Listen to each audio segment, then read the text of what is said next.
With the Razr Ultra 2025, Motorola set out to not only create the best flip phone ever, but arguably one of the best phones of 2025. The Snapdragon 8 Elite and 16GB of RAM provide stellar performance, and improvements to the camera, battery, and charging really take it to the another level. Moto AI could use a little tweaking, but it offers a fairly comprehensive suite of features in addition to Google AI or Gemini capabilities. That said, with all this power comes a high price tag, which may understandably turn some consumers away. If you have followed the Razr series for the past few years, then the design of the Razr Ultra 2025 shouldn't surprise you. It looks nearly identical to its predecessor, which in the case would be the Razr Plus 2024, sporting the same curved frame, rounded corners, and massive cover panel. The difference lies in the slightly larger display size, the new materials on the back, and the IP48 water and dust resistance for improved durability. The Razr Ultra 2025 color options are quite interesting this year as Motorola continues to move away from muted shades. I have the rear red color on my unit, which incorporates Motorola's now standard vegan leather and is admittedly the least interesting of the Razr Ultra 2025 colors. I previously spent some time with the soft Alcantara and sturdy wood finishes during my hands-on, and I must say Motorola has given users quite the selection of sensory goodies to choose from. I also like that Motorola switched from a glossy frame to brushed metal, as it gives the overall design a rustic sheen. Opening the phone feels great thanks to the new titanium reinforced hinge. It's stronger and makes it easier to open the Razr Ultra with one hand. It almost springs open with a satisfying click, which sounds about as good as it does when closing the phone. When the phone is open, you are greeted with a 7-inch OLED display that looks much punchier than previous models. This is likely a result of the Pantone collaboration, which aims to provide authentic and vivid images. The sharper Super HD resolution also makes content look crisp, while the variable 165Hz refresh rate helps make UI elements move with a sleek, buttery smoothness.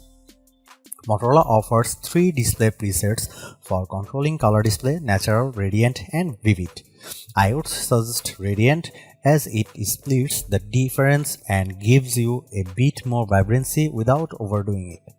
There are also a few settings for eye protection, including flicker prevention for users with PWM sensitivity, which is nice to see as Motorola continues improving the overall quality of its displays.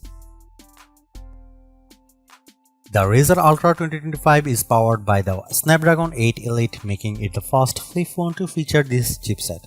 Coupled with 16GB of RAM, it theoretically surpasses other flagships, at least on paper.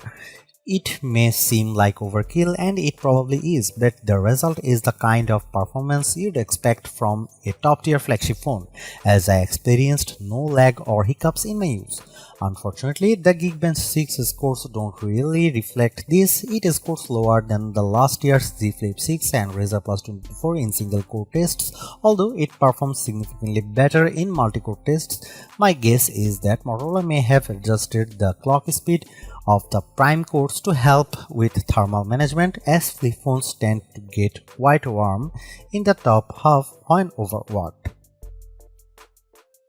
I don't put much stock in benchmark tests, and my real-world use of the phone has proven to be quite exceptional. That said, if you do care, then it's certainly something to consider. The rather large 4700 mAh battery should help offset the more powerful chipset and high-resolution display. So far, I have no complaints about battery life, and the phone can easily get me through the day, although I haven't managed to get much more than that. Will usually have to top up while I sleep. Fortunately, power users will appreciate the 68-watt charging, which fully charges the phone in approximately 40 minutes. Although I haven't been able to test out the top 30-watt wireless charging speed, as all of my chargers top out at 15 watt, it is good to see a company in the US moving the needle on charging speeds aside from OnePlus. The Razr Ultra 2025 runs Android 15 and will receive 3 OS upgrades and 4 years of security updates, which notably falls behind other flagship competitors. The latest version of Hello UX isn't significantly different from Motorola's Android 14 software, although it incorporates several Motorola or Razr specific features throughout. Motorola has packed as much as AI possible into its Moto AI software, which after some feedback from early testers feels significantly better than last year's beta, with more easily accessible features that can be found in the dedicated Moto AI app.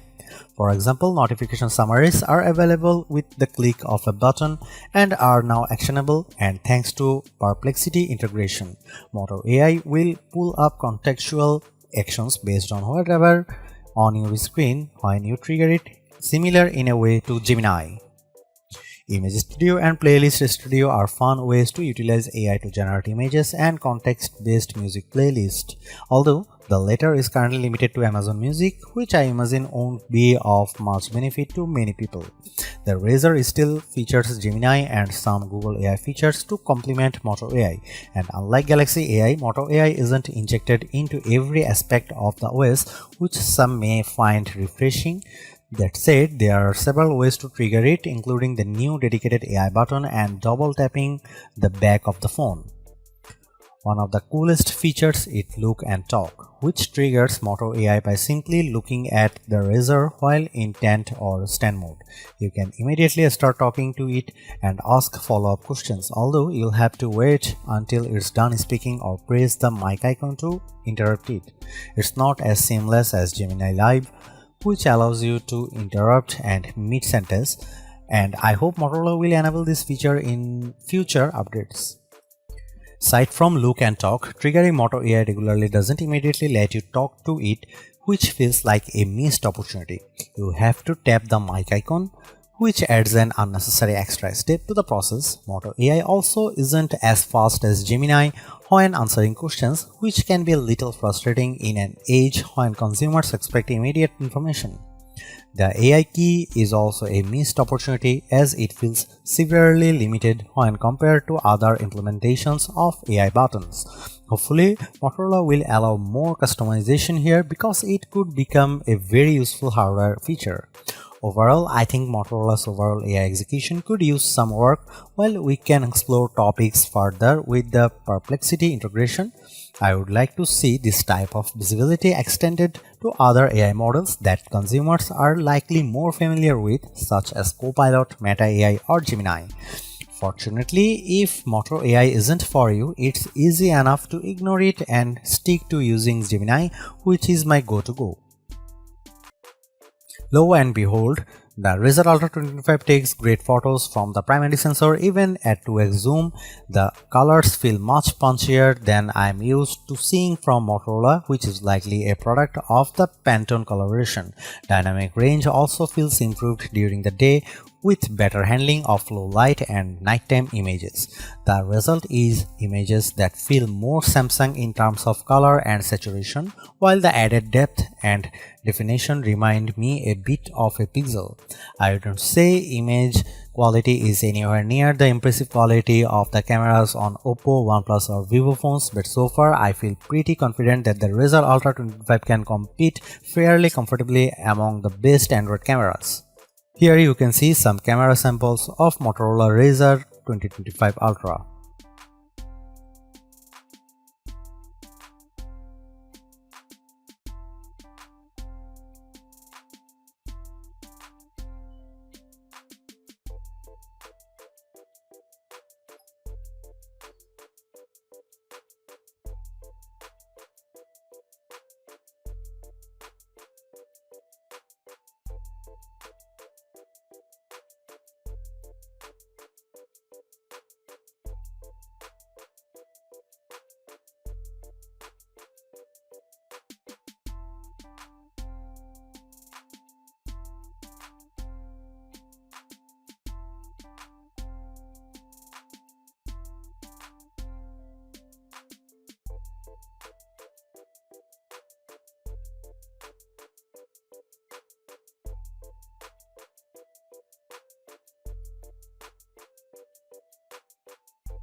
The Motorola Razr Ultra 2025 actually delivers. It's easily the most stylish phone out there, no matter your color or material wise.